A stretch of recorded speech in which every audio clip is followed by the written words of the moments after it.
Hello guys, good morning to all. My name is Shivam Tyagi. Welcome to Study Funda. So here is the complete newspaper analysis for 2 days. 18 और 19 तारीख का है, दोनों दिन का है. एक्चुअली कल कुछ भी नहीं था न्यूज़पेपर में, एक न्यूज़ भी कोई काम की नहीं थी, इसलिए नहीं बना पाया. एक ही न्यूज़ थी तो मैं आज वो एक्सप्लेन कर दूंगा, तो इसीलिए कल का न्यूज़पेपर नहीं आया. आज मैं इसके साथ ही इसको एक न्यूज़ को एक्सप्लेन करूंगा. पहली न्यूज़ के लिए चलते हैं आगे. Quad meet India US call for rule of law in Myanmar. आपको पता है कि म्यांमार में सरकार गिर गई है, जो वहाँ डेमोक्रेसी की जो सरकार थी वो गिर गई है, वहाँ मिलिट्री ने कब्जा कर लिया है.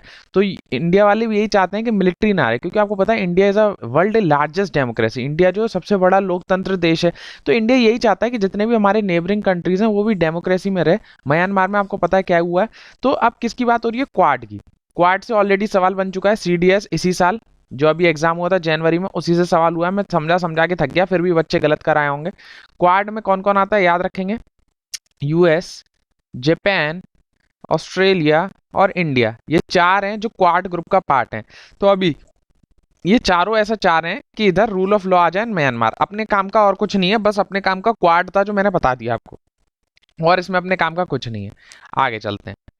याद रखिएगा इन चारों कंट्रीज के बारे में. Puducherry lieutenant governor orders float test on Monday. तो आपको पता है पुडुचेरी में सरकार गिर गई थी, वो सरकार कह रहा हूँ सॉरी, लेफ्टिनेंट गवर्नर जो है किरण बेदी मैम, उनको हटा दिया गया था और उनकी जगह अब दूसरा कौन, जो तेलंगाना के थे, उनको एडिशनल चार्ज दे दिया गया था, और पुडुचेरी का भी. तो कौन है? तो याद रखेंगे उनका नाम तमिल साई. तमिल साई शॉर्ट में ऐसे याद रखना है, सौंदरंजन तमिल साई याद रखेंगे. तो अभी ये आए, जब इनको जब ओथ वोथ सब दिला दी गई, तो ये यहाँ के नए लेफ्टिनेंट गवर्नर बन गए. तो इन्होंने बोला है कि अब फ्लोर टेस्ट कराया जाएगा. फ्लोर टेस्ट क्या होता है? फ्लोर मतलब जो भी वहाँ की लेजिस्लेटिव असेंबली होगी उसमें चेक करा जाएगा by passing no confidence motion, कि वो जो सरकार है वो अभी भी उसके पास उतने एमएलए हैं कि वो सरकार चला पाए या नहीं. तो अब फ्लोर टेस्ट होगा. तो आपके लिए जो इंपॉर्टेंट है वो नो कॉन्फिडेंस मोशन क्या होता है, वो बहुत इंपॉर्टेंट है. तो मैं वो आज समझा देता हूँ. देखिए दो तरीके के और भी मोशन होते हैं, मेनली दो मोशन होते हैं जिनमें कंफ्यूजन होता है. जो अभी पीछे लेफ्टिनेंट गवर्नर जो बात कर रहा है वो इसकी बात कर रहा है, फ्लोर टेस्ट इसे बोलते हैं, नो कॉन्फिडेंस मोशन को. तो इसमें क्या होता है, दोनों को में थोड़ा डिफरेंस भी है, तो याद कर लीजिए. सेंसर मोशन जो है उसमें रीजन देना पड़ता है कि हम ये चीज सेंसर करना चाहते हैं, ये पॉलिसी हमें अच्छी नहीं लग रही या ये हमें अच्छा नहीं लग रहा, तो सेंसर में हमें बताना पड़ता है, रीजन देना पड़ता है. लेकिन नो कॉन्फिडेंस मोशन में कोई रीजन देने की जरूरत नहीं है कि हम क्यों लाना चाह रहे हैं. ये तो नाम से पता चल रहा है, बताएंगे क्यों कि हम लाना क्यों चाह रहे हैं, क्योंकि हमें लगता है कि आपकी सरकार के पास इतने एमएलए नहीं है इसलिए हम लाना चाह रहे हैं, इसलिए इसमें रीजन देने की जरूरत नहीं होती. ये जो सेंसर मोशन है किसी एक आदमी के लिए भी लगा सकते हैं या सारे मिनिस्टर के खिलाफ भी हो सकता है. लेकिन जो नो कॉन्फिडेंस मोशन होता है वो सिंगल मिनिस्टर के लिए नहीं होता, ये तो पूरी सरकार के खिलाफ होता है. तो इसमें सारे minister, entire council of minister के खिलाफ होता है. तीसरा, ये जो होता है स्पेसिफिक पॉलिसी के लिए हो सकता है कि हमें ये आपकी बस ये वाली पॉलिसी पसंद नहीं है इसलिए हम ये वाला मोशन लाना चाह रहे हैं. लेकिन नो कॉन्फिडेंस मोशन क्यों होता है? ताकि चेक कर सकें कि सरकार के पास इतने एमएलए एमपी हैं कि वो सरकार चला पाएंगे या नहीं, तो ये चेक करने के लिए. फिर अगर ये पास हो जाता है लोकसभा में सेंसर मोशन, तो पूरी सरकार नहीं गिरेगी, केवल जिस मिनिस्टर के अगेंस्ट वो पास हो रहा है केवल उसी को रेजिग्नेशन देना पड़ेगा. लेकिन अगर नो कॉन्फिडेंस मोशन पास हो जाता है तो सरकार गिर जाएगी, सरकार जो है वो गिर जाएगी. तो ये डिफरेंस होता है नो कॉन्फिडेंस मोशन और सेंसर मोशन में. एक इंपॉर्टेंट ये है कि नो कॉन्फिडेंस मोशन को लाने के लिए कम से कम 50 मेंबर की सहमति होनी चाहिए. जब 50 मेंबर अप्रूव कर देंगे लोकसभा में या लेजिस्लेटिव असेंबली में, तभी नो कॉन्फिडेंस मोशन आ सकता है, वरना नहीं आएगा. तो 50 मेंबर्स का याद रखिएगा प्लीज. ऐसी एडजर्नमेंट मोशन होता है उसमें भी होता है, लेकिन सेंसर मोशन में 50 मेंबर की ये कोई चीज नहीं, इसमें ला सकते हैं ऐसी. तो ये थोड़ा सा डिफरेंस हो गया छोटा, और ये आपकी लक्ष्मीकांत में बहुत अच्छे से एक्सप्लेन करा हुआ है. जिस बच्चे को भी लगता है कि सर मोशन बहुत टाइप के होते हैं आप समझा दीजिए, पार्लियामेंट वाले चैप्टर में मैं इतना तक बता देता हूँ, तो कमेंट सेक्शन में लिखिएगा तो मैं समझा दूंगा. जिनको लगता है वो लिखेंगे तभी मैं समझाऊंगा. आप और मेरे बीच का कनेक्शन केवल कमेंट सेक्शन है, तो जब भी या तो आप कमेंट सेक्शन में लिखिए, नहीं तो मेरे को डायरेक्ट डीएम कर सकते हैं. जो बच्चे कमेंट सेक्शन में लिखना चाहते हैं तो मेरे को डायरेक्ट डीएम कर दीजिए इंस्टाग्राम पे, शिवम_त्यागी_ST. तो ये मेरी इंस्टाग्राम आईडी है, जो भी चाहे बच्चा मेरे को कैसे भी डीएम कर सकता है. आगे चल सकते हैं. Hyderabad wins global tree status. तो बस आपको याद रखना है कि कौन सी सिटी ग्लोबल ट्री स्टेटस जीती है. ये वर्ल्ड में global tree cities of the world एक रिपोर्ट निकाली गई थी. किसने निकाली है? फूड एंड एग्रीकल्चर ऑर्गेनाइजेशन ने. याद रखिएगा tree cities of the world, इसमें हैदराबाद जीता है, इसे निकाला है एफएओ ने. ये कौन सी फाउंडेशन की हेल्प से निकली है? तो अर्बोर डे फाउंडेशन.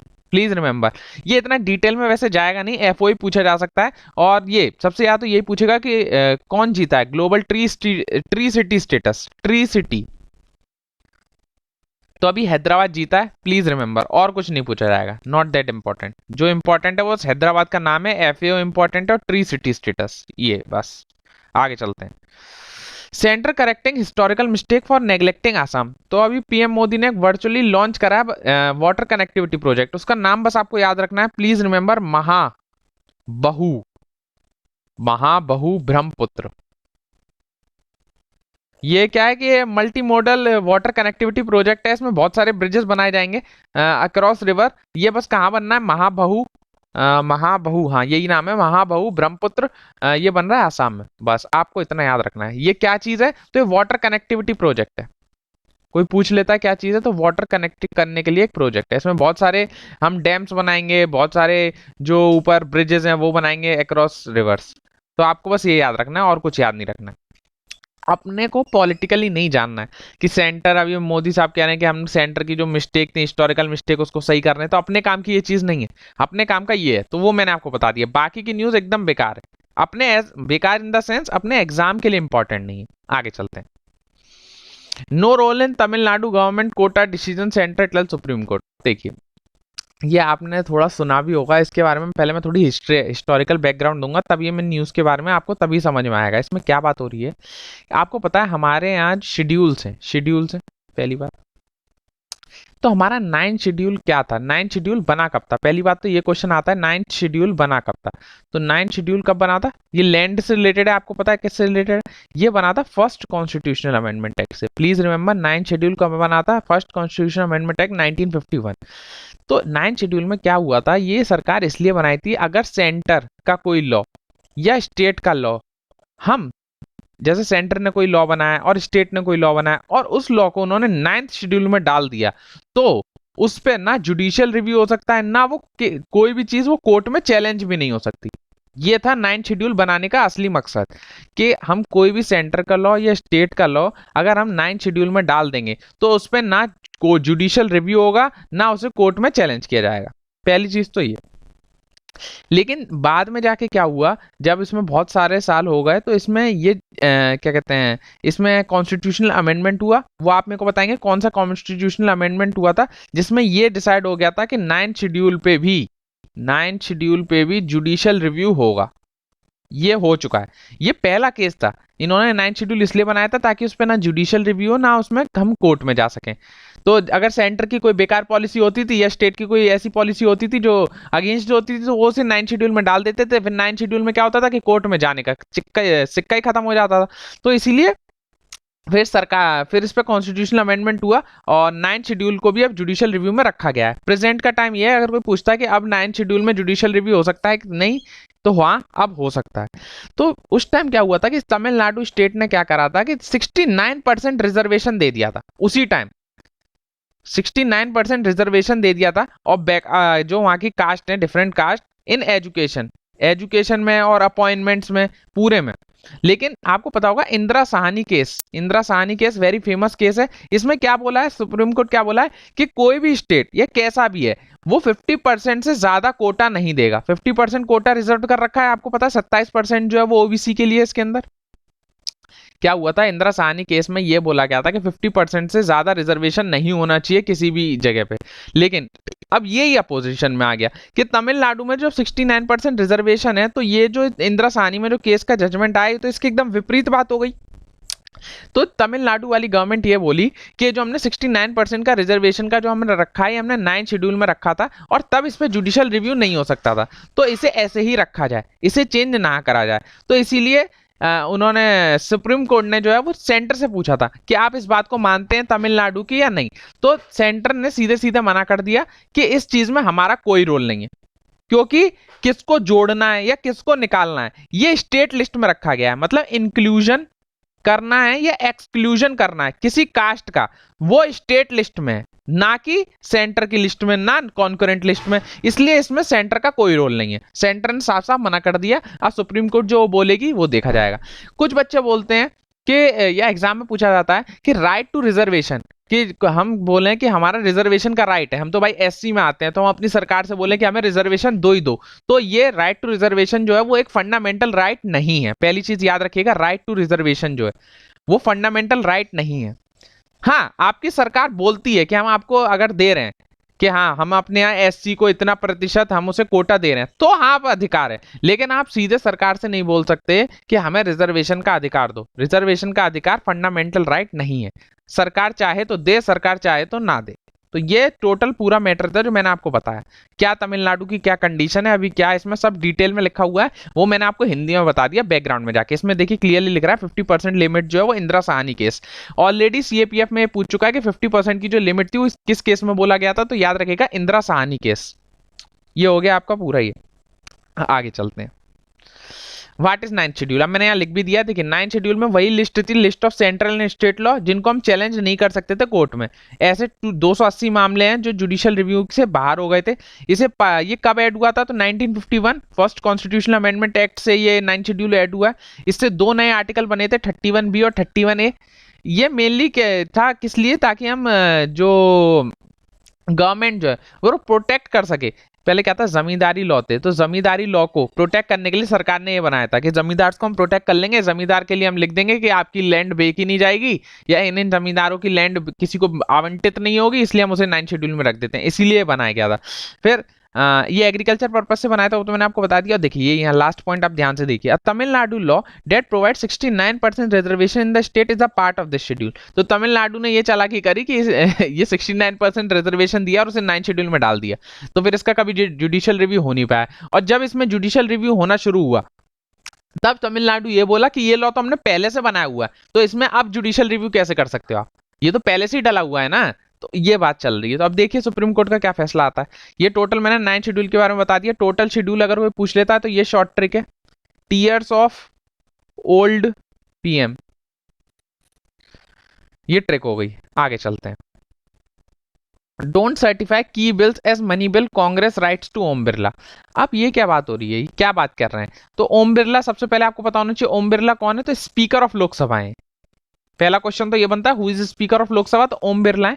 तो अभी अपोजिशन पार्टी मतलब कांग्रेस ने ओम बिरला साहब से ये बोला कि आप जो है वो हर किसी बिल को, जो इंपॉर्टेंट बिल है, आप उसको मनी बिल क्यों डिक्लेयर कर देते हो। अब इससे डिक्लेयर करने से होता क्या है कि अगर ओम बिरला साहब या स्पीकर हैं लोकसभा के, अगर वो किसी बिल को मनी बिल डिक्लेयर कर देंगे तो इसका फायदा क्या होता है। मेन बात तो यही है ना, किसी रीजन से वो इसे बनाते होंगे। देखिए जब भी कोई बिल मनी बिल बनता है, अगर मनी बिल क्या होता है, जैसे आपको नाम से समझ में आ रहा है, कोई भी मनी मैटर होगा, पैसे से रिलेटेड कोई भी मैटर होगा तो वो मनी बिल बन जाता है। तो मैं आपको आगे समझा देता हूँ थोड़ा सा डिफरेंस, ऑर्डिनरी बिल और मनी बिल में क्या डिफरेंस है। ऑर्डिनरी बिल क्या होता है, जिसमें पैसे के लेन देन की बात नहीं होती, नॉर्मल बात होती है। मनी बिल क्या होती है, जिसमें पैसे से लेन देन की बात होती है। अब दोनों में फर्क देख लिए। ऑर्डिनरी बिल क्या होता है कि ऑर्डिनरी बिल को भले आप लोकसभा में इंट्रोड्यूस करिए, भले राज्यसभा में इंट्रोड्यूस करिए, लेकिन मनी बिल को केवल आप लोकसभा में इंट्रोड्यूस करते हैं, राज्यसभा में इंट्रोड्यूस ही नहीं करते हैं। तो इससे क्या, जैसे आप मान के चलिए कि अभी हमारी बीजेपी की सरकार है या कोई भी सरकार है, अब उसमें क्या है कि लोकसभा में उसकी ज्यादा स्ट्रेंथ है, राज्यसभा में इतनी स्ट्रेंथ है नहीं, तो सरकार क्या करती है कि उसे कोशिश करती है कि किसी तरह ये बिल मनी बिल बन जाए। अगर वो मनी बिल किसी तरह बन जाता है तो लोकसभा में इंट्रोड्यूस होगा, राज्यसभा में वो इंट्रोड्यूस ही नहीं होगा, तो लोकसभा में वो आसानी से पास हो जाएगा। तो सरकार कोशिश करती है कि मैक्सिमम से मैक्सिमम टाइम ये मनी बिल बन जाए। फिर ऑर्डिनरी बिल को कोई भी इंट्रोड्यूस कर सकता है, भली प्राइवेट मेंबर हो, भली वो मिनिस्टर हो, लेकिन मनी बिल को केवल मिनिस्टर इंट्रोड्यूस करता है। ये डायरेक्ट जो 7 के 7 पॉइंट है, इनसे सातों के सातों पॉइंट से सवाल होता है, इसलिए मैं डिटेल में समझा रहा हूं। फिर ऑर्डिनरी बिल जब लाया जाता है तो इसमें रिकमेंडेशन नहीं लगती प्रेसिडेंट की, लेकिन मनी बिल लाना है तो पहले रिकमेंडेशन लेनी पड़ेगी। जैसे मान के चलिए आपको कोई भी मनी बिल इंट्रोड्यूस करना है पार्लियामेंट में, तो सबसे पहले आपको परमिशन लेनी पड़ेगी, किसकी, प्रेसिडेंट की। ये देखिए, introduce only on the recommendation of the president. अब ये बात सुनिए कि अगर हमारा राष्ट्रपति किसी बिल को रिकमेंड कर रहा है तो वो बिल तो गलत होगा ही नहीं ना। राष्ट्रपति साहब जब हमारा फर्स्ट सिटीजन है इंडिया का, अगर वही उस बिल को रिकमेंड करके दे रहा है कि ये बिल एकदम सही है, इसको पास कर दो, तो बहुत सही बिल हो गया। इट कैन बी अमेंडेड और रिजेक्टेड बाय राज्यसभा। तो ऑर्डिनरी बिल रिजेक्ट भी हो सकता है, चेंजेस भी कर सकती है राज्यसभा, लेकिन ये देखिए ये सबसे इंपॉर्टेंट है, इसीलिए मनी बिल रखा जाता है। मनी बिल को राज्यसभा रिजेक्ट नहीं कर सकती, याद रखिएगा, मनी बिल को राज्यसभा रिजेक्ट नहीं कर सकती, केवल अमेंड कर सकती है। अमेंड भी ऐसे बोल सकती है कि ये क्लॉज हमें पसंद नहीं है, आप इसे चेंज कर दो। अगर एक बार राज्यसभा, मान के चलिए राज्यसभा ने बोला कि हमें ये क्लॉज पसंद नहीं है, आप इसे चेंज कर दो, और उसने दोबारा लोकसभा को भेज दिया। अब लोकसभा ने उसमें कुछ चेंज करा या ना करा, और फिर वो बिल अगर राज्यसभा को भेजा, तो राज्यसभा दूसरी बार उसको रिजेक्ट या अमेंड नहीं कर पाएगी। याद रखिए, यही चीज लिखिए, the Rajya Sabha should return the bill with और without recommendation which may be accepted और रिजेक्टेड बाय द लोकसभा। यही चीज मैंने यहां समझाई है। राज्यसभा अपनी रिकमेंडेशन दे रहा है, अब लोकसभा चाहे तो वो मान सकती है, नहीं मान सकती। अगर लोकसभा नहीं मानती है तो भी वो दोबारा से बिल भेजेगी, और फिर राज्यसभा को वो बिल पास करना ही पड़ेगा। यही एक इंपॉर्टेंट चीज है जिसकी वजह से सरकार चाहती है कि हर बिल मनी बिल बन जाए। क्यों? फिर राज्यसभा में उसका रोल बहुत मिनिमल हो जाता है। It can be detain by the Rajya Sabha, केवल 14 दिन के लिए राज्यसभा रोक सकती है उस बिल को। फिर हाँ, अगर कोई जब ये कैसे पता चलेगा कि ये मनी बिल है, ये ऑर्डिनरी बिल है? तो इसकी पावर है स्पीकर की। स्पीकर डिसाइड करता है कि कौन सा बिल कैसा होगा। तो स्पीकर जो है वो सर्टिफाइड देता है, वो सर्टिफिकेशन देता है कि ये बिल जो है मनी बिल है, और इसको हम जुडिशियल रिव्यू नहीं हो सकता। ध्यान रखिएगा, स्पीकर डिसाइड करता है कि कौन सा बिल मनी बिल है और कौन सा बिल ऑर्डिनरी बिल है, और इस पे जुडिशियल रिव्यू नहीं हो सकता। तो ये तो सुप्रीम पावर हो गई स्पीकर की। इसीलिए अपोजिशन वाले पार्टी वाले क्या बोल रहे हैं कि आप जो इंपॉर्टेंट की बिल है उनको प्लीज मनी बिल घोषित ना करा करिए, क्योंकि अब ये सुप्रीम कोर्ट में जा नहीं सकते, क्योंकि इस पे जुडिशियल रिव्यू हो नहीं सकता है। तो ये केस हो जाता है। तो ये टोटल मैटर था, इसमें तो जो फालतू चीजें नहीं लिख रही हैं, मैंने आपको हिंदी में समझा दिया। अब ये जो 3 फार्मर्स लॉ हैं, ये भी देखिए ऑर्डिनेंस के थ्रू आए। तो जीएसटी वाला जो बिल है वो as a money bill pass हुआ है। सॉरी, पेन बंद हो गया मेरा। बहुत बिल हैं जो, अरे एक सेकेंड,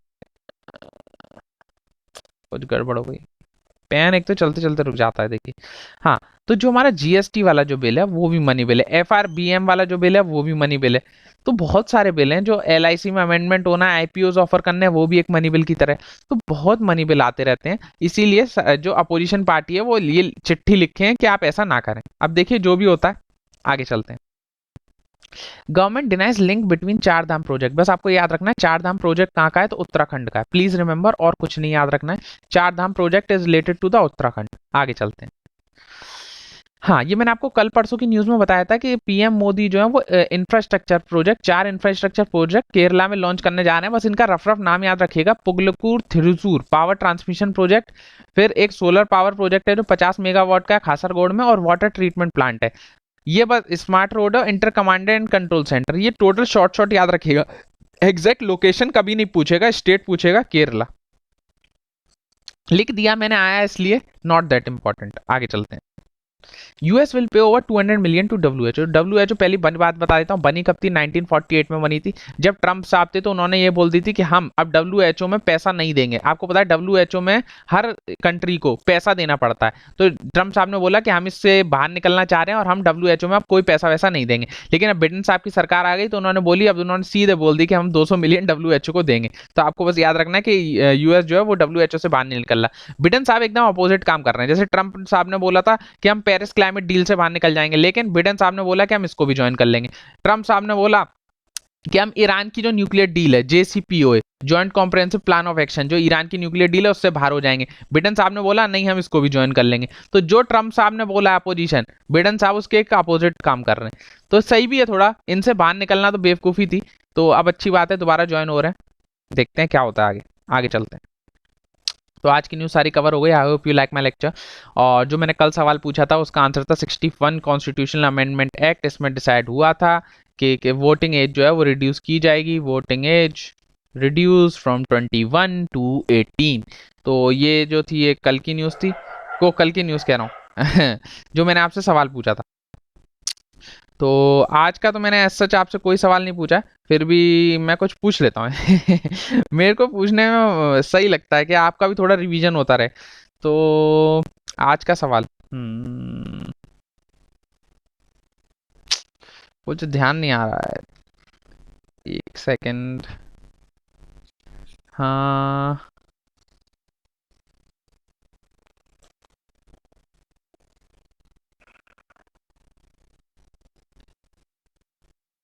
ये लिख देता हूँ मैं सवाल। Who is called father of Panchayati Raj? ये डायरेक्ट सवाल बहुत एग्जाम में आ गया, इसीलिए मुझे ध्यान आ गया। और आज सब बच्चे बताएंगे who is the father of Panchayati Raj. और जो भी बच्चा चाहे मेरे को डायरेक्ट फॉलो कर सकता है कि नीचे कमेंट सेक्शन में सब आंसर लिखेंगे, बहुत ईजी क्वेश्चन है। और कोई भी दिक्कत है आप सीधे बताइएगा। पढ़ते रहिए, मेहनत करते रहिए। Bye bye.